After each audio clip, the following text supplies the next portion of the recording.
Amin. Mari kita bersama-sama membaca firman sebelum kita memulainya.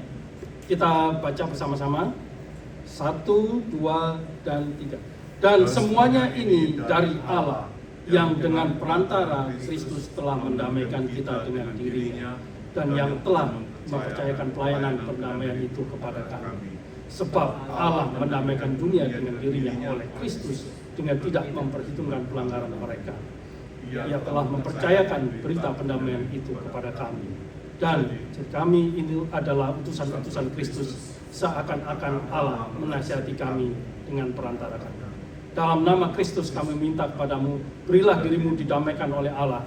Dia yang tidak mengenal dosa telah dibuatnya menjadi dosa karena kita, supaya dalam Dia kita dibenarkan oleh Allah.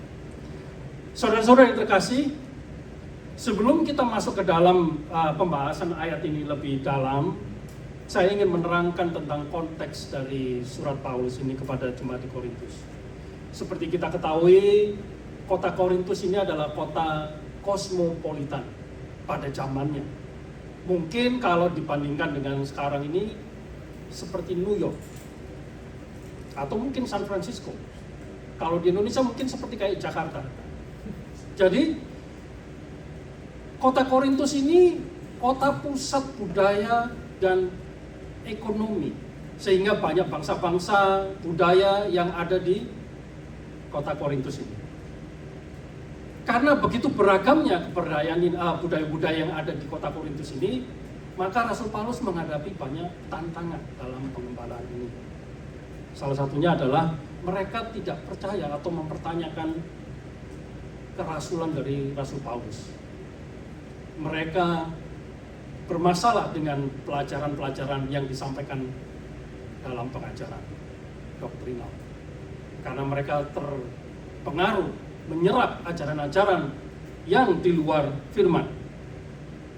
Dan juga seperti tercatat di dalam firman bahwa jemaat Korintus ini mengalami sebuah pergumulan perselisihan, perpecahan di antara sesama. Sehingga dengan kasih dan kerinduan Rasul Paulus terhadap jemaat-jemaat di Korintus ini, maka dia menulis surat ini. Dalam pasal 5, Rasul Paulus mengatakan bahwa jemaat mempunyai sebuah masalah yang harus diselesaikan. Ya. Dia mengatakan Allah mendamaikan manusia dengan dirinya melalui Kristus. Kalau kita jujur atau kita menyadari bahwa dunia saat ini adalah dunia yang tidak sedang baik-baik saja, bahkan penuh dengan perselisihan, pertengkaran antara negara satu dengan satu yang lain, berperang. Apapun alasannya. Begitu pula juga jemaat di gereja. Ada yang satu pelayanan di dalam gereja tidak tegur sapa. Masuk di dalam gereja senyum-senyum, tetapi pada waktu di dalam gereja mereka tidak pernah bertegur sapa, bahkan bertatap muka pun tidak mau. Nah, ada orang bahkan yang bisa tersenyum, tetapi dalam hatinya tidak. Mereka bisa datang ke gereja dengan wajah berseri-seri, bahagia kelihatannya, tetapi di dalam memendam bara. Nah, kehidupan seperti ini nyata sampai pada hari ini. Apa yang terjadi di Korintus pada zaman itu terjadi pula hari ini di gereja. Semua orang mendambakan sebuah kedamaian. Tidak ada orang yang ingin ribut terus secara naluri. Tapi permasalahannya adalah ketika mereka ingin berdamai, mereka tidak mau bertobat. Ya, jadi dalam surat Korintus ini adalah teguran dan penggembalaan. Tidak mungkin kita ingin berdamai, tapi kita belum berdamai. Ya, jadi ada bedanya antara peacemaker dengan peacekeeper. Saudara tahu apa bedanya peacemaker dan peacekeeper? Ya, peacemaker membawa damai. Ya. Peacekeeper menjaga perdamaian. Kalau saudara perhatikan tentara penjaga perdamaian, PBB. Mereka tidak menyelesaikan konflik, tapi mereka menjaga stabilitas, menjaga supaya tidak terjadi peperangan, supaya tidak terjadi perselisihan. Peacemaker menciptakan perdamaian, membawa perdamaian. Di situ bedanya. Kita bukan peacekeeper, tapi kita adalah peacemaker. Nah, melalui 2 Korintus 5 ayat 18-21 ini, kita melihat bahwa ada, pertama, kita akan melihat dari mana perdamaian itu berasal. Ya. Kemudian kedua, kita akan melihat melalui siapa perdamaian itu terjadi atau dikerjakan. Dan yang ketiga, kita akan melihat untuk apa kita diperdamaikan. Nah, poin pertama di sini kita akan melihat bahwa Allah adalah sumber pendamaian. Mari kita melihat dari 2 Korintus 5 ayat 18 ini. Dari semuanya ini dari Allah, dan semuanya ini dari Allah, yang dengan perantara Kristus telah mendamaikan kita dengan dirinya. Suatu hari ada sebuah keluarga yang mempunyai anak, sebut saja anak pertamanya adalah namanya Andre. Ya, dia disekolahkan sama orang tuanya, kuliah dengan susah payah. Kedua orang tuanya ini membiayai perkuliahannya.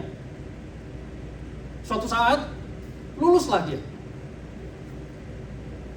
Kemudian dia berharap, atau si Andre ini berharap ingin membahagiakan kedua orang tuanya karena untuk menghargai jerih payah dari kedua orang tuanya, sehingga dia memutuskan untuk pergi ke Jakarta untuk mencari pekerjaan dengan harapan dia mendapat pekerjaan, mendapat upah yang baik sehingga dia bisa membahagiakan kedua orang tuanya. Tetapi ternyata sampai di Jakarta tidak semudah dan seindah yang dia bayangkan. Susah cari kerja, susah tempat tinggal, tidak semudah dan segampang. Walaupun sudah punya ijazah, ternyata ijazahnya itu bukan jaminan untuk mendapatkan pekerjaan.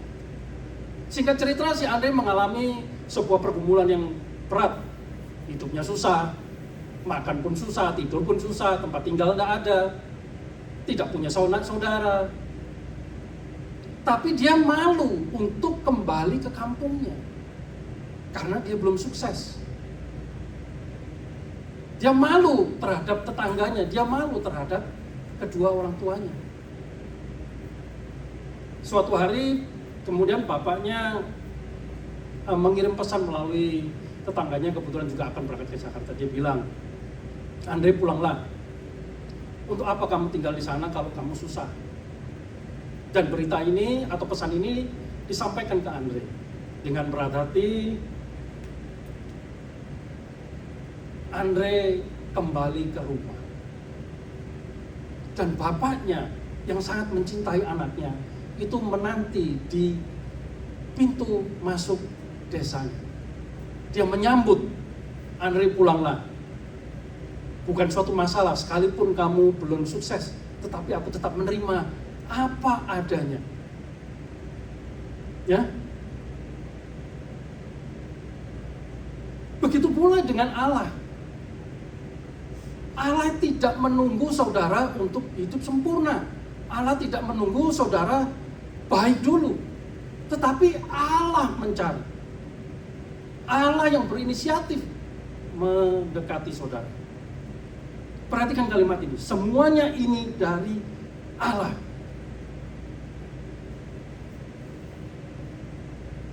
Artinya, pendamaian tidak dimulai dari manusia, melainkan dari Allah.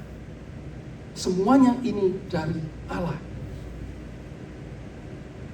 Pendamaian bukan muncul karena kesadaran dari manusia. Atau karena gereja membuat formula sehingga muncul ide bahwa manusia yang memulai dari pendamaian. Tidak seperti itu, saudara. Ide rekonsiliasi ini karena firman-Nya yang mengatakan pendamaian bukan karena manusia cukup baik, bukan karena kehebatannya, kemahirannya, kepintarannya.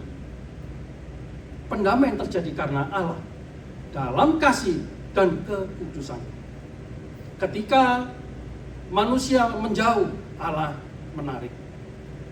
Ketika manusia jatuh, Allah menopang. Ketika manusia jatuh dalam dosa, Allah bertitik. Seperti itulah Allah kita. Mungkin banyak orang berpikir, kalau saya sudah menjadi orang yang baik, baru saya datang kepada Allah.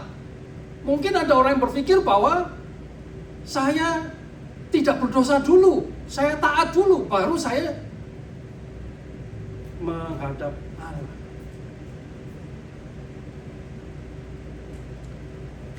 Mungkin bahkan ada yang berpikir, orang saya harus suci dulu, saya harus kudus dulu, baru saya menghadap Tuhan. Tetapi Injil berkata sebaliknya. Semua ini dari Allah. Allah yang memulai, Allah yang berinisiatif, Allah yang mengambil langkah pertama, bukan manusia. Mengapa ini masuk akal? Karena manusia tidak mampu melakukan langkah pertama ini. Firman Tuhan dengan jelas berkata dalam Roma 3 ayat 23. Karena semua orang telah berbuat dosa dan telah kehilangan kemuliaan Allah. Yesaya 59 ayat 2. Tetapi yang merupakan pemisah antara kamu dan Allahmu ialah segala kejahatanmu, dan oleh karena dosa-dosamu ia menyembunyikan diri dan tidak mau mendengarkan kamu. Firman-Nya jelas bahwa dosa membuat kita itu terpisah dari kemuliaan Allah. Saudara, jika ingat bagaimana cerita Adam dan Hawa pertama kali dia jatuh dalam dosa, apa yang dia lakukan? Dia bersembunyi, menghindar dari Allah. Tetapi Allah yang mencari. Artinya inisiatif dari Allah. Secara nature, ketika manusia berdosa, dia menghindar, lari, tidak mendekat. Oleh itu sebabnya saudara-saudara, pendamaian adalah kabar baik. Kalau pendamaian itu bergantung kepada manusia, kehebatan manusia, ketaatan manusia, tidak akan pernah terjadi pendamaian. Karena Allah adalah sumber pendamaian. Kedua, Kristus adalah dasar pendamaian. Kalau tadi inisiatif dari Allah, sekarang Kristus adalah dasar dari pendamaian. Ya. Paulus berkata dalam 2 Korintus 5 ayat 19 bahwa Allah mendamaikan dunia dengan dirinya dan tidak menghitungkan pelanggaran mereka. Tidak menghitungkan pelanggaran mereka. Bagaimana mungkin Allah yang Maha Kudus, Maha Suci, bisa mentolerir dosa itu? Dosa di mata Tuhan adalah sebuah kekejian, kejahatan. Allah berkata, sudahlah, anggap saja tidak terjadi. Tidak mungkin. Allah tidak mungkin menghilangkan dosa itu. Dia tidak bisa. 1 Yohanes 4 ayat 10. Bukan kita yang telah mengasihi Allah, tetapi Allah yang telah mengasihi kita dan yang telah mengutus anaknya sebagai pendamaian bagi dosa-dosa kita. Berarti Kristus yang melakukan. Saya yakin, kita percaya bahwa Allah tidak akan pernah menganggap sepele dosa itu. Ya, kalau saudara ingat pelajaran tentang doktrin Allah, sifat-sifat Allah itu seperti apa?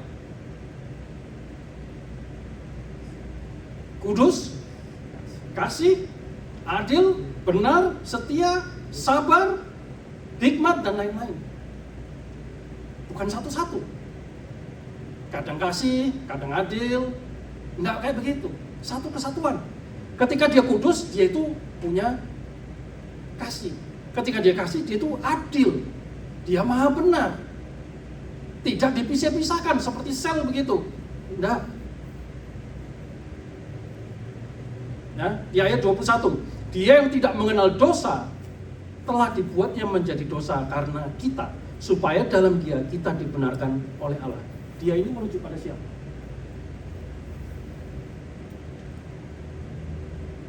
Dia ini merujuk pada siapa? Yesus. Ya, yang tidak mengenal dosa. Karena kalimat ini seringkali disalahartikan atau disalahpahami. Ya. Dia yang tidak mengenal dosa telah dibuatnya menjadi dosa karena kita, supaya dalam dia kita dibenarkan oleh Allah. Dia tidak mengenal dosa tapi dibuat berdosa. Apa artinya? Yang tidak mengenal dosa itu artinya tidak pernah mengalami atau melakukan dosa secara pribadi. Itu maksudnya. Ada argumen, ada bantahan bahwa lihat ini ayatnya mengatakan bahwa Yesus dibuat berdosa, artinya Yesus berdosa. Tapi saya tidak mau berpolemik dalam hal penafsiran ini. Saya tidak mau membuat hidup saudara mendengarkan firman ini jadi pusing atau bahkan berpikir yang macam-macam. Telah dibuatnya menjadi dosa dalam bahasa Yunani-nya adalah hamartian epoiesen. Secara harafiah artinya adalah Allah membuat dia menjadi dosa. Tapi apa artinya Allah menjadikan dia jadi dosa?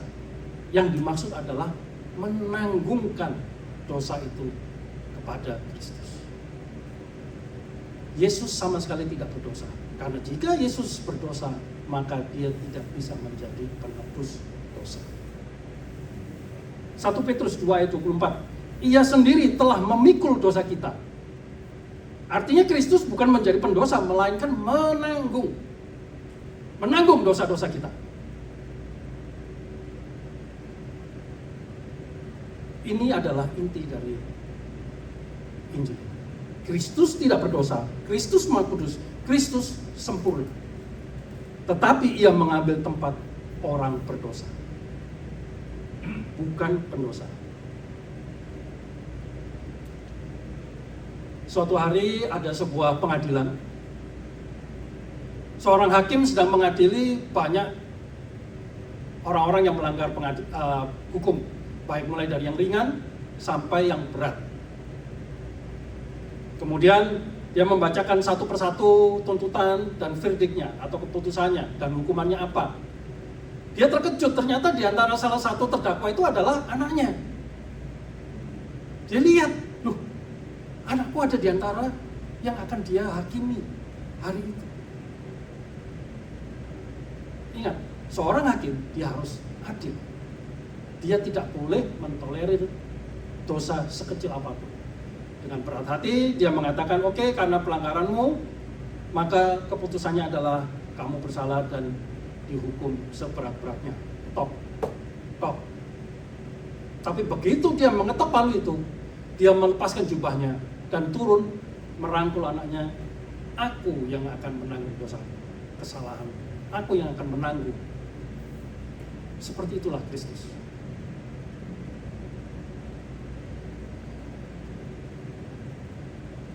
Kalau dia tidak lakukan itu, hakim ini tidak melakukan hal itu, maka anaknya akan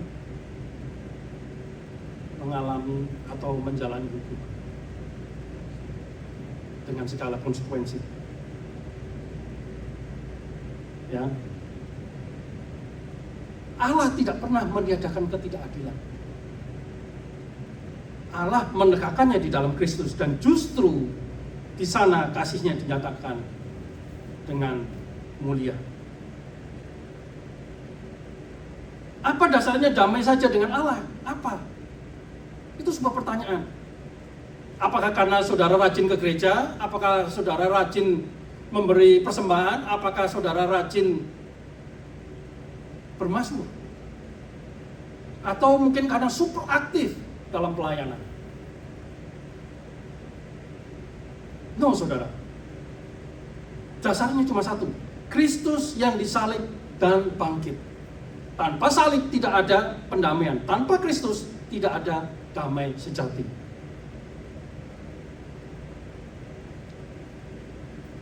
Injil yang kita baca hari ini adalah sebuah kabar baik. Pesan yang luar biasa. Injil juga mengubah status kita. Dan kalau status kita sudah berubah, maka hidup kita pun berubah. Disinilah kita perlu mengerti siapa kita sebenarnya di hadapan Allah. Poin yang ketiga, peacemaker. Hidup sebagai ambasador Kristus. Ada status, ada kewajiban. 2 Korintus 5 ayat 20-21 bukan hanya bilang kita diutus, tetapi juga menunjukkan bahwa kita ini wakil Kristus. Saya sangat senang dengan terjemahan bahasa Inggrisnya. Utusan-utusan ini diartikan ambassador. Ambassador. Duta besar kerajaan Allah.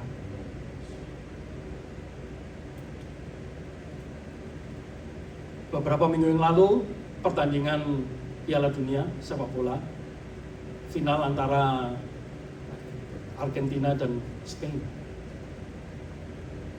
Sepak bola sebuah industri hiburan yang mendunia, luar biasa. Salah satu yang terkenal dalam final itu adalah Lionel Messi.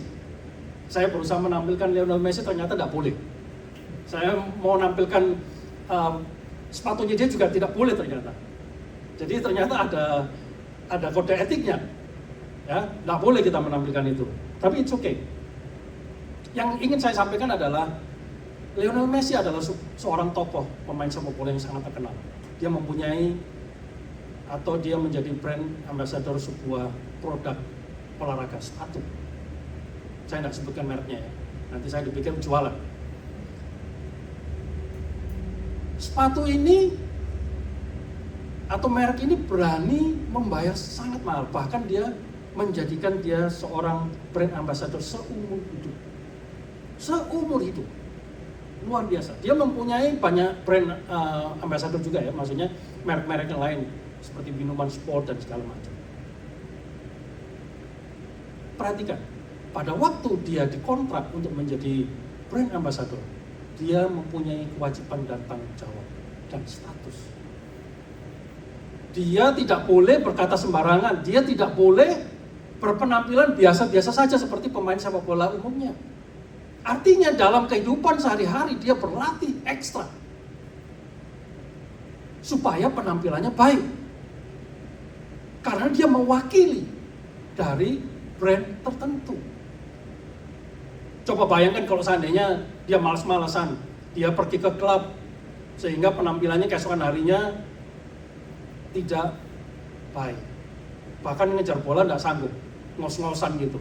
Tentu pihak dari yang membayar, ya ini dari brandnya ini pasti keberatan. Loh, kamu sudah dibayar mahal untuk mewakili citra kita, menyampaikan kepada publik bahwa produk ini adalah produk yang luar biasa. Itu brand ambassador.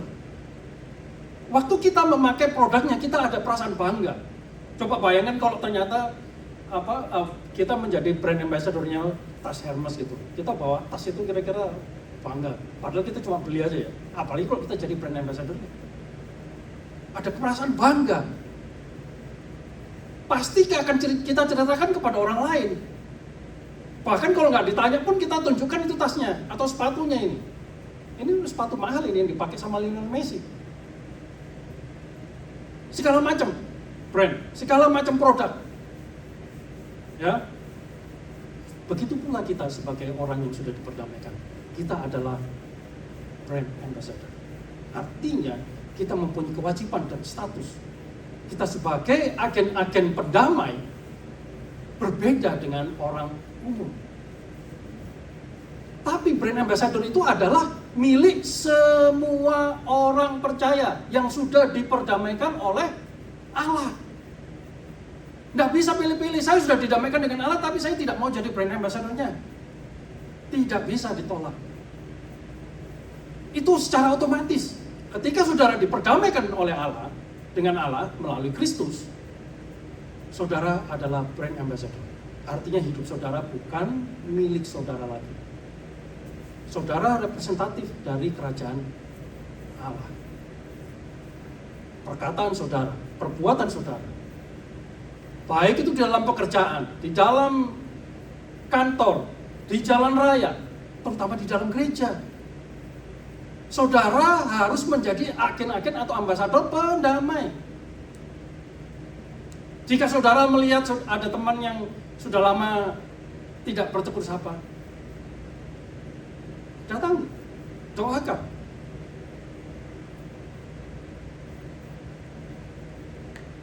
Itu artinya brand ambassador. Kita adalah agen-agen pendamai karena kita sudah didamaikan terlebih dahulu oleh Allah. Ini bukan perkara gampang karena dibutuhkan sebuah komitmen yang harus dipikul, bukan sebuah tawar-menawar. Itu adalah bentuk dari tanggung jawab kita sebagai orang yang sudah diperdamaikan oleh Allah. Itulah brand ambassador. Kita sudah diperdamaikan dengan Allah, berarti kita sekarang hidup sebagai wakil Kristus. Nama kita boleh kecil, tetapi kita membawa nama Raja besar. Itu sebabnya 2 Korintus 5 ayat 21 sangat penting. Kristus yang tidak mengenal dosa telah dibuatnya menjadi dosa karena kita, supaya kita dibenarkan oleh Allah. Dia sudah membayar harga sangat mahal. Dia sudah melakukan langkah pertama. Sekarang tugas kita melanjutkan langkah berikutnya. Kita punya kewajiban dan hidup layak sebagai dutanya. Kalau kita rangkum dari semuanya ini, peacemaker bukan orang yang sekedar lama atau tidak suka ribut. Jangan dipikirkan bahwa peacemaker ini adalah peacekeeper. Peacemaker bukan berarti menghindari konflik. Kita menjadi inisiator untuk mendamaikan konflik. Ya. Mungkin saudara-saudara mempunyai sebuah pergumulan. Mungkin saudara punya teman. Ya. Mungkin saudara tahu atau kenal dengan seseorang yang berkonflik. Tugas kita atau tugas saudara untuk menjadi pendamai itu. Di gereja, membawa damai bukan berarti diam-diam saja atau berpura-pura tidak tahu atau bahkan lebih baik diam, silent is good. Ya. Tidak. Arti dari pendamai adalah tidak menikmati gosip, tidak memperbesar konflik. Bukan justru dia melihat temannya berkonflik, malah justru diadu domba, bahkan justru dibakar-bakar, disemangati, ayo berantem terus. Caranya orang semakin kreatif untuk membuat persahabatan itu hancur, persahabatan itu rusak.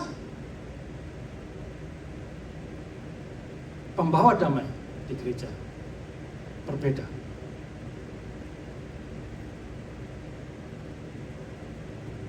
Kalau tadi kita mempunyai tugas sebagai agen atau ambasador,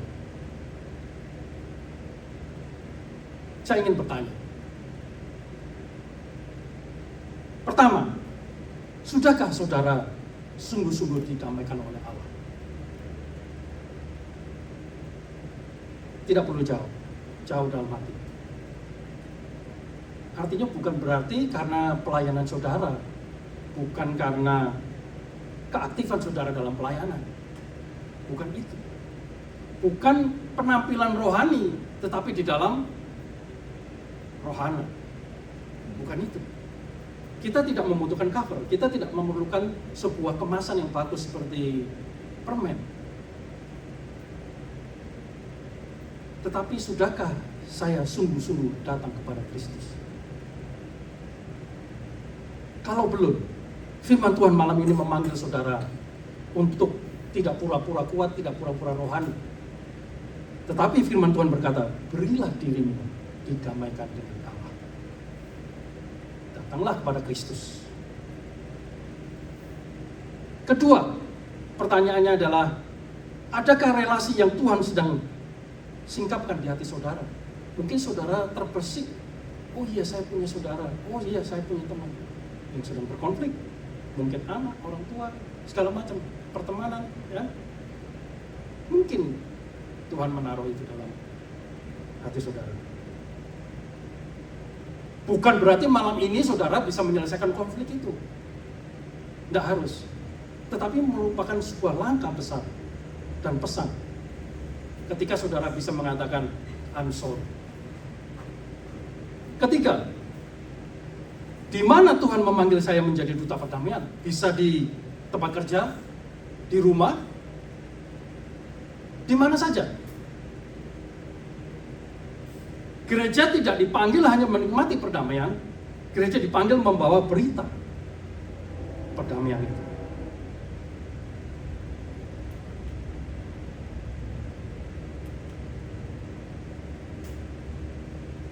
Jadi pesan firman malam ini sangat sederhana.